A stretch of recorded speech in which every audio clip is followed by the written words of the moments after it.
Hello, everyone, and welcome to the Neuroplasticity Alliance's Therapy Innovation Summit 2022. I'm your host, Sherry Odom.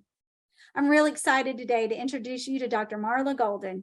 She is an osteopathic physician who uses neuroplasticity to reverse persistent pain and return the brain and the body back to normal function.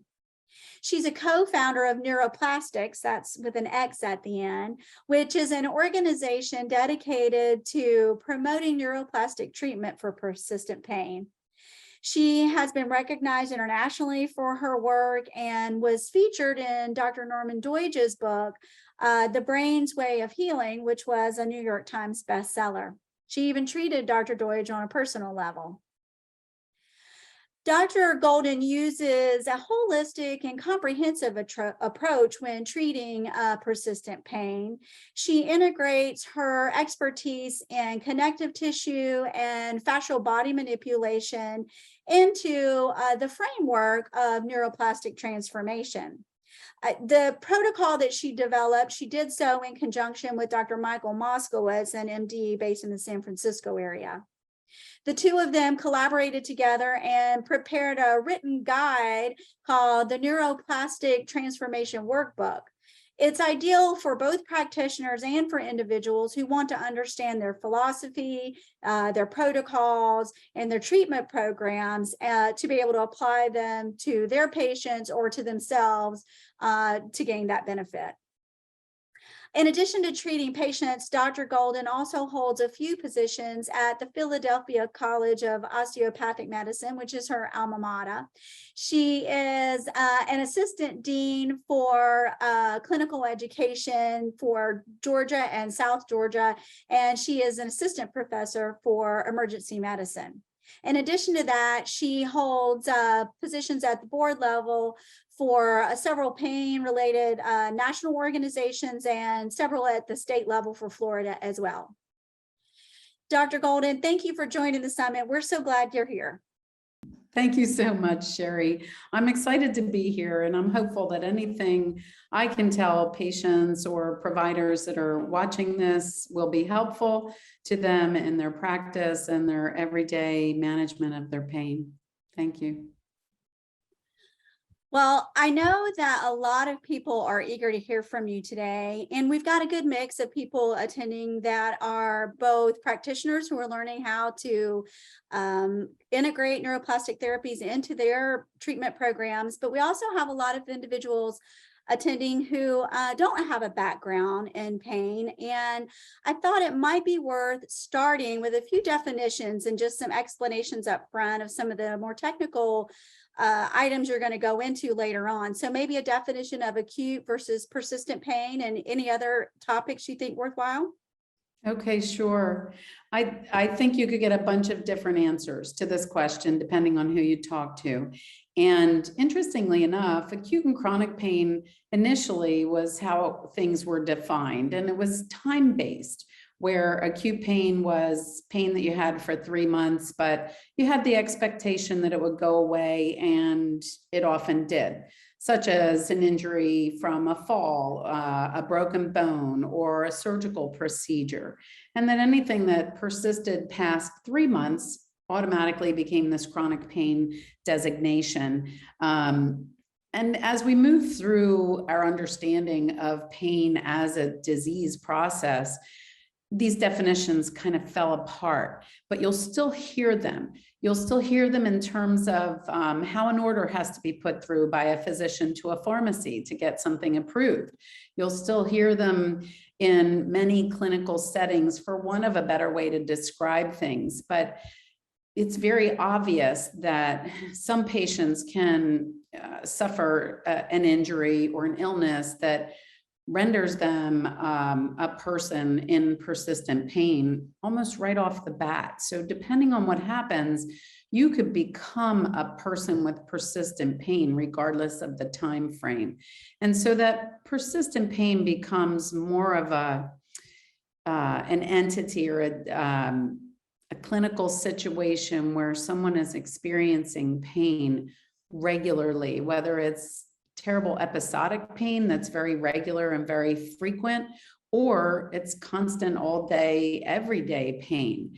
There are different categories depending on what the person has. And so as physicians and providers, I think we have to consider that designation more as something that someone deals with on a regular basis as a large part of their life. And then I absolutely can't talk about pain without, especially persistent pain, but it happens with all kinds of pain. You can't talk about pain without talking about the suffering component, because that's really the part of it that kind of damns and dooms us. You know, that's the part that makes us fearful. That's the part that, you know, seeps in when you can't do certain things and you lose your enjoyment of life. And so when you're thinking about someone in pain, you have to think about that suffering component and what that pain is doing and how it's impacting their life and the lives of the people around them.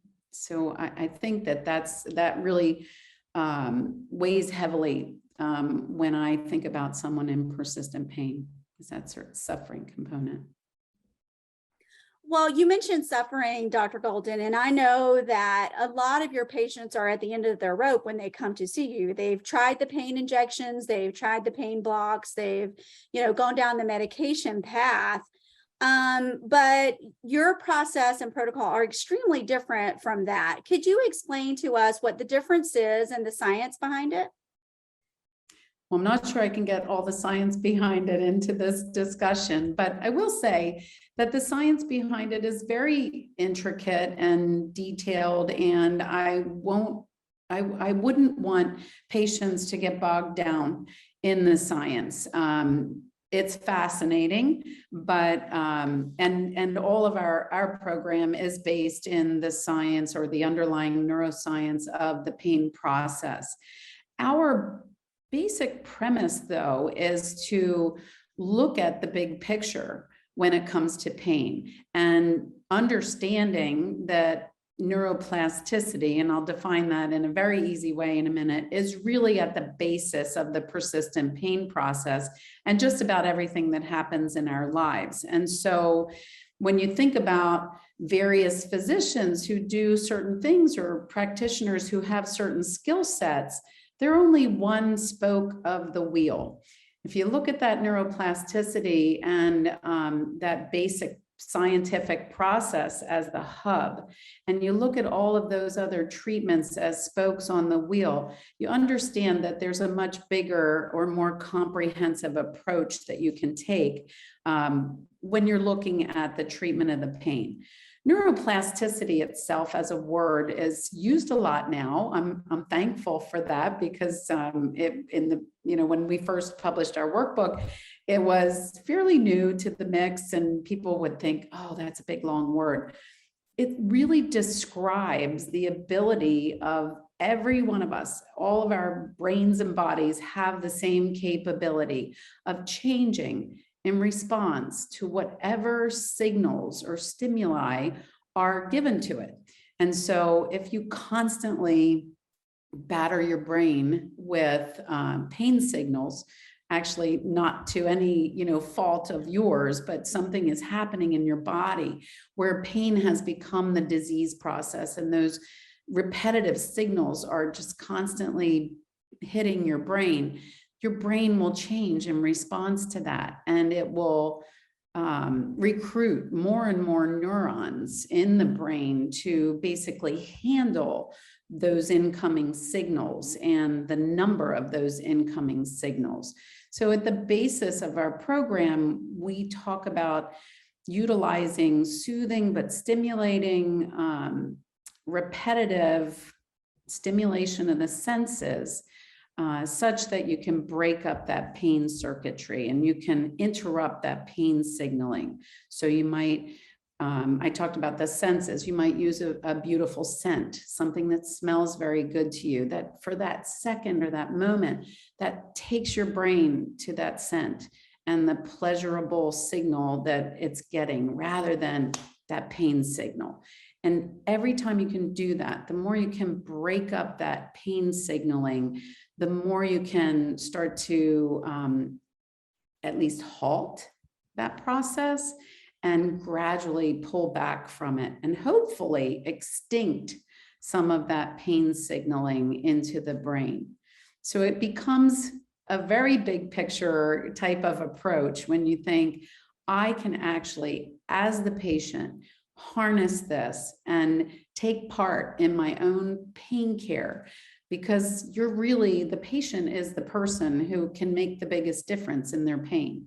Whatever another practitioner or physician provides as a passive therapy, as I'll call it, such as an injection, can only, or sometimes only, be as good as the time that you're with that practitioner or the amount of time that that intervention lasts.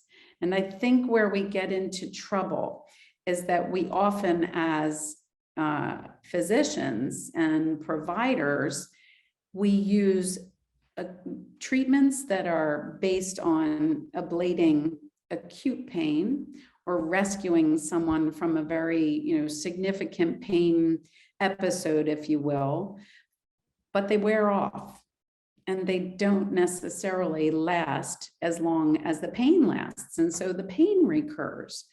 I'm not sure if I'm really making that clear, but I think by using acute interventions to work on a persistent process is great as a rescue, but it's not necessarily the underlying thing that will absolutely make the difference and turn that switch off. Now, there are times when you can literally get an injection and it works like that, and you're great, you're good to go. That's a happy day. But often there is, underlying persistent pain that continues, and it's not that simple. And so when I think about the real things that make the difference, it's the active types of treatments. It's the things that the patient can do, the person can do every day, many times a day, to really work on breaking up that pain circuitry.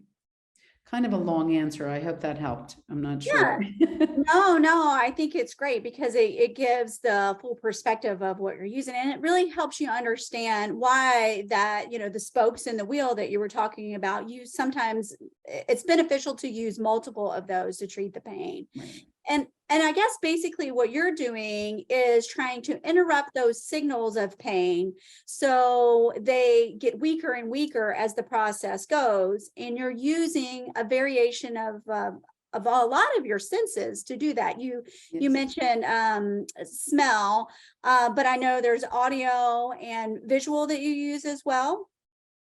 Yes, we actually incorporate pretty much all of the senses. And I think I just want to be sure that people understand that I'm not saying that any one of those spokes on the wheel is necessarily bad or good or shouldn't be utilized. We should try anything that is not harmful that might work. And I think we just have to see them in terms of the big picture and see them as just another thing that we can try. The most beautiful thing about neuroplasticity and what the patient can do on an everyday basis is we are wired, our brains, our bodies are wired by our senses. And those senses are a direct way in and a direct way out to our environment. And so it's very powerful that if you take the visual cortex or the visual circuit, you can use imagery, you can use photos, you can use beautiful scenery as a way to kind of break up that pain signaling. You can be very active in the utilization of that. You can use the visual cortex and pull in autobiographical memory, another aspect or portion of the brain, by looking at pictures of trips that you enjoyed or people you love. We know that when you look at a picture of a person you love, you release a neurotransmitter, a chemical from your brain called oxytocin. It's the hormone of love, if you will. It's a very soothing hormone that happens or gets excreted when a woman has a baby and or is nursing. And so we can access so many pieces of our brain. The sense circuit, it's only 2 nerve connections from the end of our nose, our nostril, to the first part of the brain or the thinking brain, if you will, that processes pain. And so it's a very powerful circuit, again, to think about utilizing. We use peppermint because it's shown to block one of the chemicals that actually makes us feel pain, substance P, in small amounts, but over time, that soothing but stimulating scent can start to break down that pain circuitry. We use touch, we use sound, we use vibration. Everything in any way that our brains are wired via our senses is a tool. It's an actual tool that we can utilize to work against our persistent pain if that input is soothing, but also stimulating. And so you probably wouldn't turn on 2 amplifiers of music in your ears because yes, that will be stimulating, but it probably wouldn't be soothing. And in fact, it could be damaging. And so we try to tend for the other options. Okay. Well, let's dig in a little bit to exactly what a patient would experience if they came to see you. I know you do both virtual consultations and in-person consultations. Walk us through what each of those might experience. Well, one of the biggest components of any interaction I have with a person seeing me or consulting with me is their history. I will often probably drive them a little bit crazy because I'll ask them for every little detail. I'll ask them for the circumstance of their life as what was going on in your life when this all started. What was your reaction? What was the reaction of the people around you? Because we don't realize how much that colors our experience of pain. But I also feel like that history provides the best clues, hearing how a person perceives their pain, how they perceive the importance of that pain, or what they attach to it, their suffering component, all the things that figure into that. So I think that history is one of the biggest components of what I will work through with a patient, and sometimes even go back to them and say, I was looking at my notes and I really have to ask you more questions about this. But it's really how a person experiences their pain that starts to give me clues about which path we should be going down or thinking about. But my approach is always comprehensive. It's always that 20,000-foot view, if you will, looking at the whole big picture first, and then kind of mining down into various different avenues of treatment. So if as an osteopathic physician, I'm trained in understanding our structures, our bodily structures in terms of how they will function and function well. And so I will do a very comprehensive musculoskeletal history and physical, if someone's right in front of me, to see if there are ways to optimize their structure. If they have a short leg or a shear in their pelvis where one hip is higher than the other, or any type of structural abnormality that we might be able to work around or work with to support with a lift in their shoe or a brace or taping.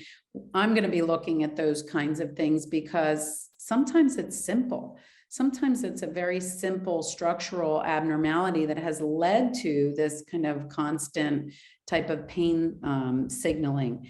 If someone was with me, I would see if and do manual therapy, but I also might use Tibetan bowls or tuning forks to incorporate sound and vibration. I might use some electrical stimulation techniques along acupuncture meridian points, but really manual therapy techniques in terms of fascial manipulation. The fascia is like a word that's used it's really used as a collective term nowadays for connective tissue, which is it runs throughout our whole body. It connects our brains with our bodies. It connects our skin to our brain.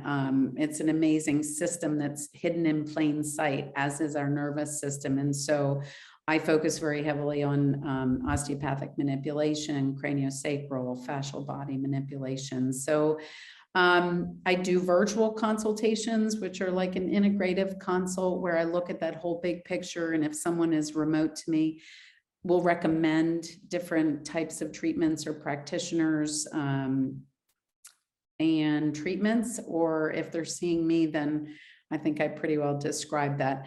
I don't do, I will make recommendations about medications and medication management. I find that a lot of patients end up in kind of a lost in space type of place when it comes to medications. Medications get added in, never taken away, never questioned. There's a lot of side effects and drug-drug interactions that I find are very problematic. So I really do feel like the art of medication management and reviewing that with patients can be very helpful as well. I don't do a lot of chronic med management myself anymore because I'm not in the office, 5 days a week. So that's difficult, but to be able to give patients direction about that, I think is very helpful. Yeah, so you mentioned pain meds there, and I know there's been a lot of discussion and a lot written with and Dr. Moskovich, your partner on that, has had a lot to say about it. Maybe you can speak to the use of opioids and how that can, I know that it's a good tool, but it also creates a lot of problems. What's the I don't know, what perspectives do you have that you can share there? Sure. Well, I will say that I don't necessarily think that any drug is good or bad. Opioids are great at relieving pain. They're great in the acute setting or as a rescue, but they're terrible as a chronic treatment measure. They are known now to cause issues with the cardiovascular system. They destroy restorative sleep. They will have a terrible impact on the GI system and the gut. You don't want a dysfunctional gut. And so to have opioids available as a rescue therapy is not necessarily a bad thing, but to have opioids be the mainstay of your treatment program and or your medications is a terrible idea, actually. And it's known to be detrimental to people. So, I mean, if someone breaks their leg or, something terrible happens, you're in a car accident, opioids in that acute phase are probably the best drug, especially, car accidents. When I think about it, everyone talks about soft tissue injury. Well, it's a terrible misnomer, but they just use everything but bone to be soft. And okay, we would have to have a whole other session if I were to teach you about all of that. But in general, falls, motor vehicle accidents, those kinds of injuries where you wrench something often cause underlying connective tissue injury.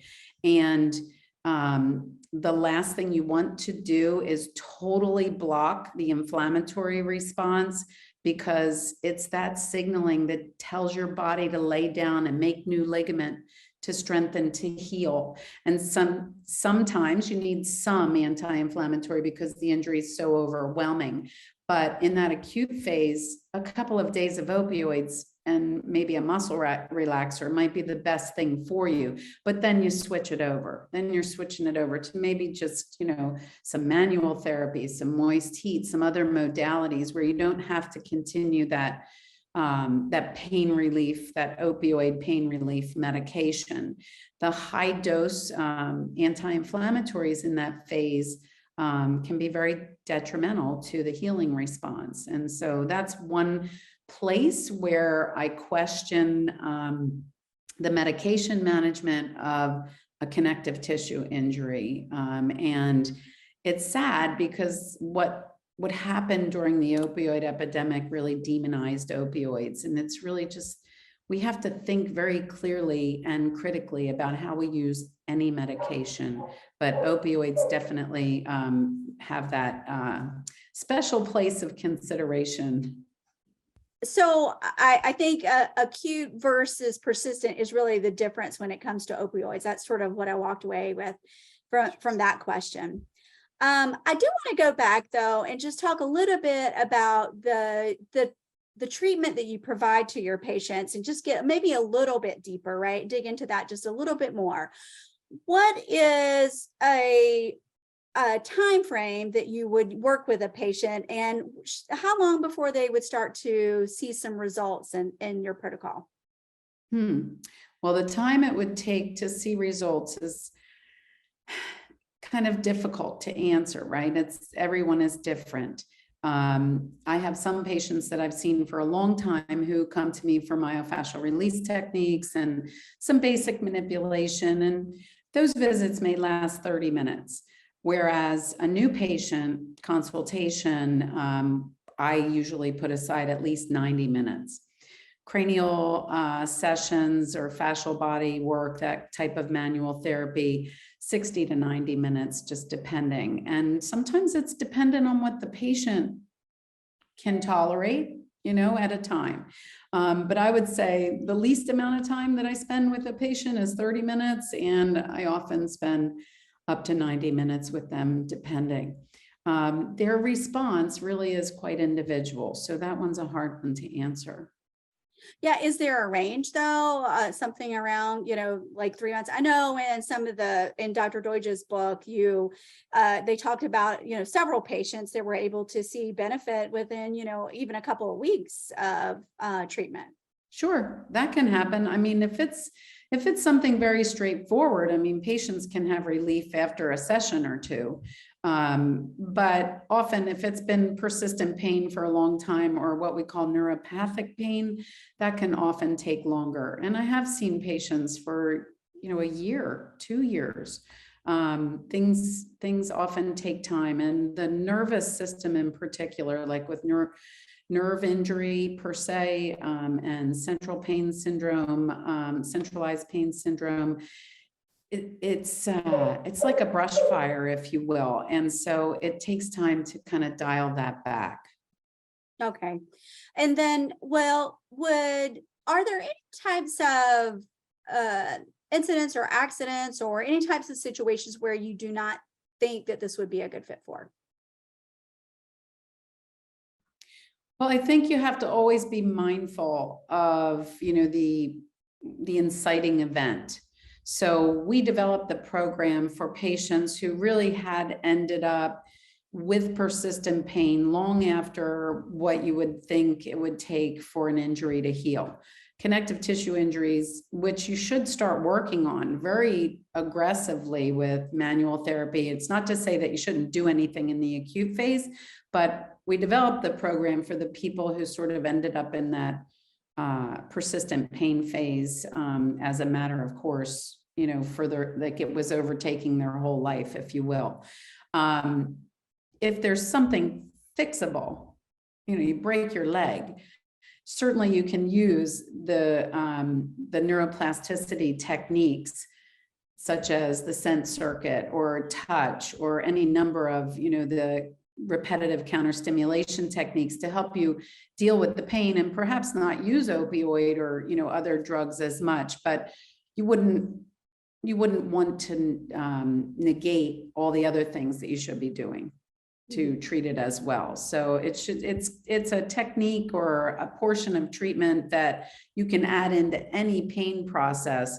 But I would say you really don't want to leave stones unturned. So if somebody came to me and said, I have pain in my low back and it's radiating down my leg, and I feel like my leg's going to go out from under me, I could certainly teach them and work with them on neuroplasticity techniques, but I would never leave any stone unturned in terms of underlying pathology that could be treated and that should be treated and fixed as quickly as possible. So I think that's the danger, right? To not work something up. I'll give you an example. I had a woman who was sent to me after, I think, 2 years of being treated with massage. And it's certainly no, I'm not casting any aspersions at other practitioners or anything like that, but she was treated with all different modalities, and it was mostly her searching process and perhaps a little bit of denial.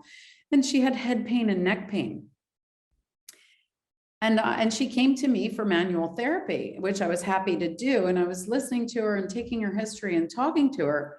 When I examined her, she had a golf ball sized mass in her neck that would not move and was not in and of itself tender. Two very bad signs. And she ended up, it was a cancerous mass. And so she could use neuroplasticity to help her with her pain, but she really needed to have her cancer treated. Yeah. So I hope that makes sense. We can't leave stones unturned. Yeah, and it's more the holistic approach that you're so well known for is what comes into play there, I think. Yeah. So I know you have a personal story, Dr. Golden, on how you got into this. Would you like to share some of that? I can. It's interesting that Dr. Moskowitz and I created our whole neuroplastic transformation program. And as we were just about done, and there's even a chapter in the book called Mom the Neuroscientist. And there's a picture of me and my daughter, who is now 18, but she's much younger in that picture. But I said to Dr. Moskowitz, this is exactly what my mother did to rebuild my brain. I was 11 years old and I had encephalitis, and I was a bright, active child, never struggled in school. I wanted to sing and dance, still love to sing and dance, but when this happened, I got encephalitis. I had a fever of 105 or over that. Our thermometers only went to 105, so we don't really know, for over a week while they figured out what was wrong with me. And it was a viral encephalitis. And they told my mother that I might not walk or talk or know anybody in my family. And if I lived, and I did live, thank God. And my mother, with all the wonderful intuition of a mother of 5 children, said many years later to me that it just occurred to her to kind of help me just like I was a toddler, because when I came out of it, I couldn't think. I knew, and it made me very upset, very anxious, because every time I tried to think simple things, I was 11. So doing my times tables with my best friend was painful. My head would just be horrifically and excruciatingly painful, like someone had my head in a vice, and I couldn't pull the answers out. And so it was very frightening to me, because I felt like I didn't have the same intellect and I was forgetful. And my mother noticed that as well. And so she spent about 3 months tasking me every day. She did a whole neuroplasticity program. So part of it included giving me lists of things to retrieve from our home. Go get me the laundry and 3 hangers and my slippers. And I would come back with her slippers, and she would very kindly send me back up the steps to get the rest of the things she asked me for. And when I would say my head hurt so badly, she would say, lay down, take a rest, close your eyes. She would kind of dim the room.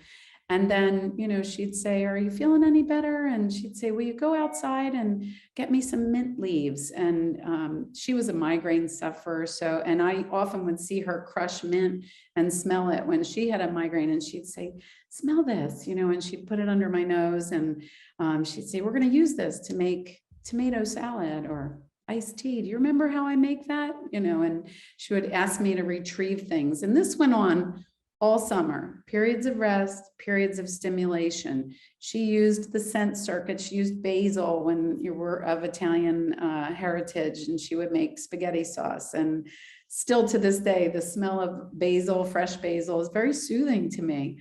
So is mint. But she would play the piano softly and we would sing. She would show me pictures of my brother who had died when he was younger, or other people in the family, autobiographical memory, right? She would ask me to make recipes with her that I should have remembered. And all summer long we did this, and with periods of rest when my head would start hurting. And at the end of the summer, I felt like I could think again. She would ask me to do my times tables. She would ask me to just repetitively do these things. And I got tired and it got stressful. And she was very patient. And at the end of the summer, I was ready to go back to school. And I still had this deadening headache. And she taught me probably one of the most important things, which was how to cope with a life of constant pain. And I said, Mom, my head hurts all day, every day, no matter what I do. And she said, I know, honey, but let's be thankful that you can walk and you can talk and you know us and you know your friends. And every day I would say, please wake up and think about, do I have a headache? And if the answer is yes, then say, yep, I have a headache, and take that headache and put it up on the shelf and then go live your life. And it was an amazing lesson, which as a child, I didn't think she was teaching me a lesson, but she was. Because it's hard to cope with persistent pain, and it's hard to find enjoyment of life and the things you love with persistent pain. And I've had to modify. I did have to modify my life quite a bit. I avoided loud noises, bright lights. I always had a very sensitive brain. But I realized when we put together our program, I said, my mom did this. This is how she did this. And she didn't know any of the neuroscience. And when I asked her about it, I went home from medical school one day when I got my first true migraine, and it was very different than my constant everyday headache. She started crying and she said, I had no idea if what I was doing was going to help you, but it just occurred to me to treat you like I taught you when you were a toddler. And it was with that repetition, soothing, stimulating input, challenging sometimes, but with periods of rest, and always a very kind approach. I think we're hard on ourselves.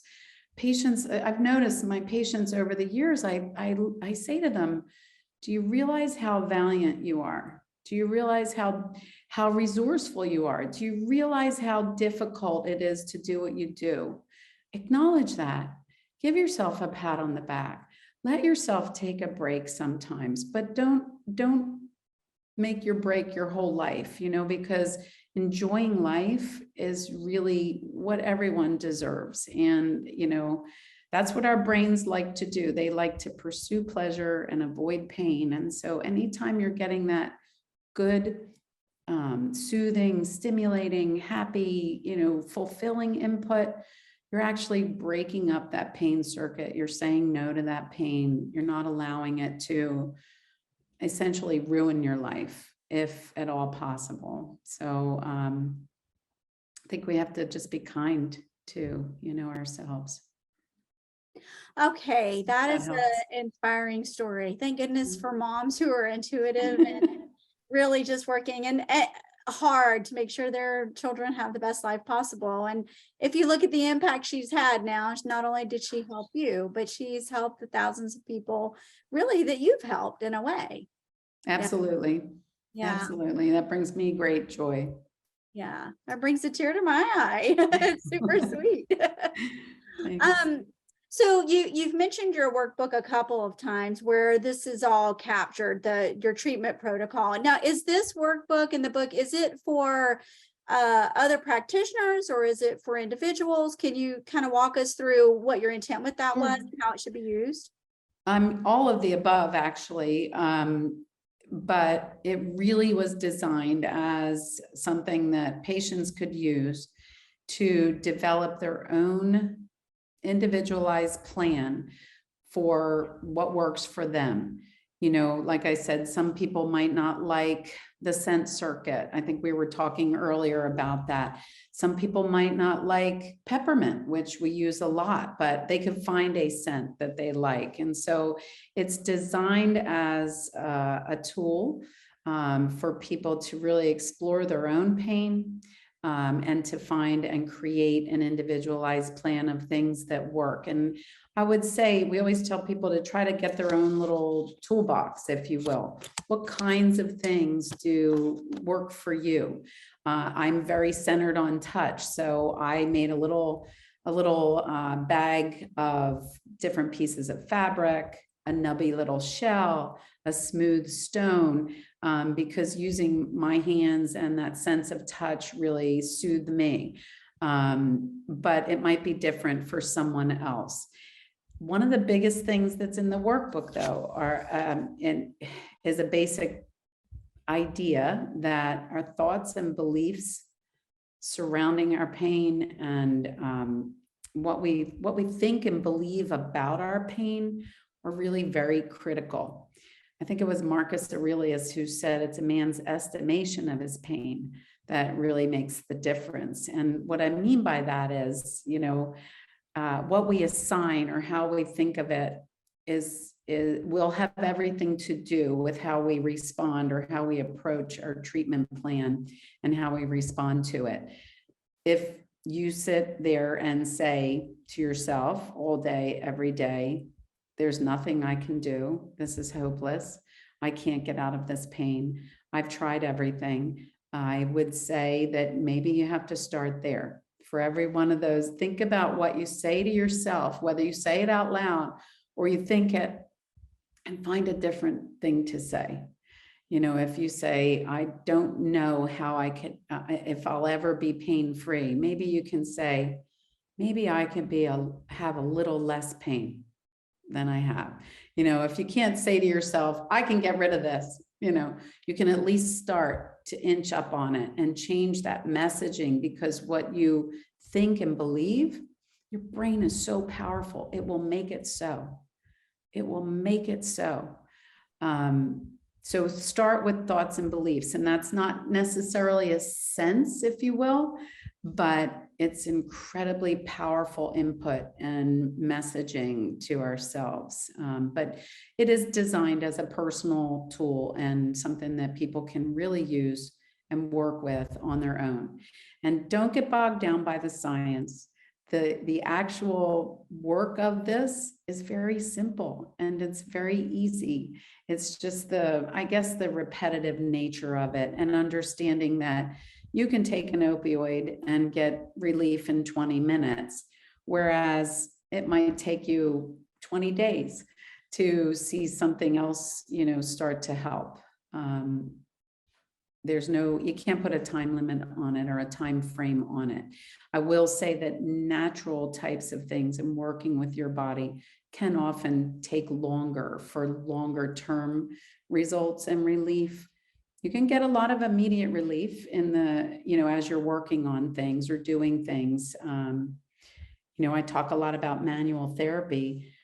Just light touch, stroking, your own skin is the fastest input to your brain. So you could literally start to impact that pain signaling with something very simple.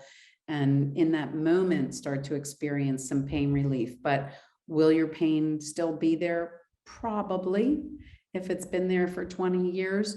So just keep at it. Just keep at it. Yeah, it's so powerful. You are what you think in so many points and aspects of your life, whether you're dealing with pain or whether you're just dealing with trying to find a new career. I mean, it is what you think about yourself that truly it's the fundamental foundation I've found. And that's kind of a consistent message across all of these therapies. You have to have that positive, proactive thought if you're going to have change. And that's kind of the negative side of neuroplasticity, right? If you have those negative thoughts, then you also have the negative neuroplasticity that goes with it that can lead you into more pain, which was your point. Yeah. So how does everybody get the workbook, and how do people get in touch with you? Thanks, Sherry. This is a copy of the workbook in its hard copy form, and anyone can contact me by calling my office at 904-260-1070, or they can email me at office@integrativepain.com if they're interested in either neuroplasticity training or an integrative consultation via a video-based consult. They can also leave that message and let me know if they're looking for an in-person visit as well. But the best way would be to contact me through that number or my website or that email. And I'm really excited to say that I'm going to create a book that kind of weaves all of the different experiences that I've had personally and professionally to understand how much of an impact. Many of the things that we talk about and incorporate into the program are really, you know, how they impact or how they came to be in our program. Those stories, I think, help people make it real or make it relatable.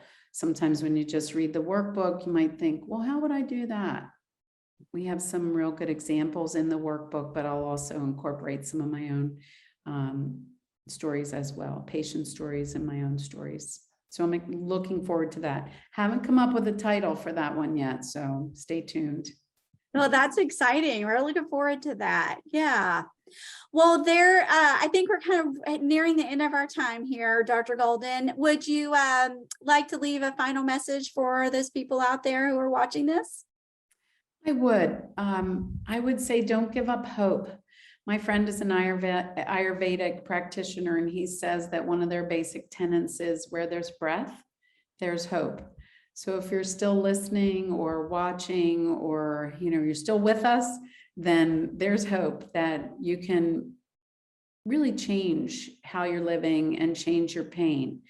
Be active, keep seeking. Sometimes if you go to a practitioner, a physician, a provider, their skill set is theirs. And just because they feel like there's nothing else that they can do for you, it doesn't mean that there isn't someone else who might have some other ideas. And then don't forget that any person, each of us, we're in charge of our lives. We're in charge of our pain care. We are the masters of that, or the head of the team, if you will. So be active in your pursuit of what might help you, and then be active in your treatment plan. It's a really short-sighted idea to think that you'll walk into any person's office and they'll be able to cure you without you being in the game. We need your brain. You need your brain, you need your body, and you need to be in charge of it all. Okay, that's a perfect message to end on. Thank you, Dr. Golden, and thank you so much for sharing all of your knowledge with us today. You're welcome. Thank you for having me. I know it can get pretty wordy at times. So thank you.